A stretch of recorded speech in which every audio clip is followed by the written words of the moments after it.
আসসালামু আলাইকুম প্রিয় দেশবাসী, আমি আপনাদের কাছে একটা ভিডিও তুলে ধরতে চাই। সেই ভিডিওটি হলো আজকে যে ভিডিওটি যেটা নিয়ে আমাদের বাংলাদেশের তুলপাল শুরু হয়ে যাচ্ছে,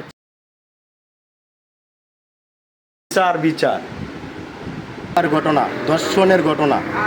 আমি আজকে এরকম কিছু বিচারের কার্যক্রম তুলে ধরবো। যদি ভিডিওটি ভালো লাগে সবাই শেয়ার দিবেন আর কমেন্ট দিয়ে ভিডিওটি সবাইকে দেখার সুযোগ করে দিবেন আর বেশি বেশি করে শেয়ার করে দিবেন, যাতে আমাদের মাননীয় সরকারের কাছে ভিডিওটা পৌঁছায়। আর বিচারটা যাতে এইভাবে হয়, ধর্ষণের বিচারটা কীভাবে করতে হয় আমি আজকে সেই আলামতটাই তুলে ধরবো। আমি আপনাদেরকে দেখাবো যে কীভাবে বিচারটা করতে হবে। আগে যে তনু হত্যার বিচার, ধর্ষণের বিচার আমরা দেখছি, আমার মনে হয় যে বিচার হয় নাই। কেন হয় নাই? এই যে আসিয়া দর্শন, এই যে গত বছর আসিয়া দর্শনের বিচার কীরকম হয়েছে আমরা দেখেছি। তাই বিচারটা আমার মনে হয় না যে বিচারটা হয়েছে। কেন বলি হয় নাই? এই বিচারটা এরকমই হওয়ার দরকার ছিল যে বিচার হয়েছে পাশি হওয়াতে তো মানুষ ভয় পায় নাই। যদি ভয় পাইতো কেন আবার বারবার তারা দর্শন করতেছে? কেন দর্শন হচ্ছে বাংলাদেশে? তাই আমি বলবো, শিশু দর্শন, নারী দর্শন, অপহরণ, এইসব থেকে আমরা চাই বাংলাদেশ সরকার এরকম একটা আইন করুক, যাতে মানুষ ভয় পেয়ে যাতে দর্শন কাজ না করে।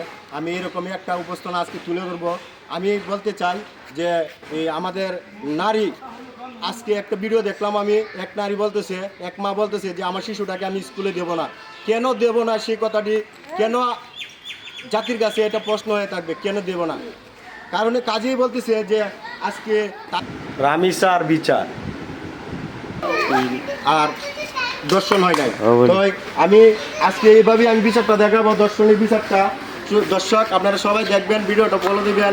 আমি আজকে এই যে বিচারটা কিভাবে করতে হবে, আমার বিচারটা যদি আমার এই ভিডিওটা দেখে যদি আপনাদের ভালো লাগে, তাইলে সরকারের কাছে পৌঁছে দিবেন। আমার অনুরোধ, সবার কাছে অনুরোধ, ভিডিওটা পৌঁছে দিবেন শেয়ার দিয়ে। আজ এই দর্শনের বিচারটা কিভাবে করতে হবে, কিভাবে করলে যে দেশের মানুষ ভয় পাবে, তা এই ভিডিওটা দেখে যাতে মানে আর কেউ দর্শন না করে, বিচারটা এইভাবেই করতে হবে। এই যে আপনার কেমন দিকে আসো, এই যে একটা গর্ত করতে হবে, দর্শনের বিচার হবে গর্ত করে। রাস্তা থাকবে, রাস্তার মাঝে মানুষ থাকবে, হাজার হাজার মানুষ থাকবে। এই গর্ত করে, গর্তের মাঝে তাকে আস্তে আস্তে আসামিকে গর্তের ভিতরে রাখতে হবে। রাইকা তাকে এই পর্যন্ত মাটি দিতে হবে। মাটি দিয়ে তারপরে এই যে এই রাস্তা দিয়ে মানুষ আসবে, পাথর নিক্ষেপ করবে, ইট নিক্ষেপ করবে, করতে করতে তার দমটা যেন এইভাবে যায় আর মানুষ বুঝতে পারে যে দর্শনের বিচারটা এইভাবেই হচ্ছে। আমি চাই যে এইভাবে সে এই মানুষের এই ইট পাথর নিক্ষেপ করে আস্তে আস্তে যেন মানুষ এই মারতে পারে, আর সে বুঝতে পারে যে মৃত্যুর যন্ত্রণাটা কত। যেভাবে গলা কেটেছে, যেভাবে মেরেছে, সেও যেন বুঝতে পারে যে আমাকে মাটি গাড়া করে কোমর পর্যন্ত মাটি দিয়ে আমাকে এইভাবে শাস্তি দিয়ে মারছে। আর বাংলাদেশে 8টি বিভাগ, 64 জেলা, 652টি থানা।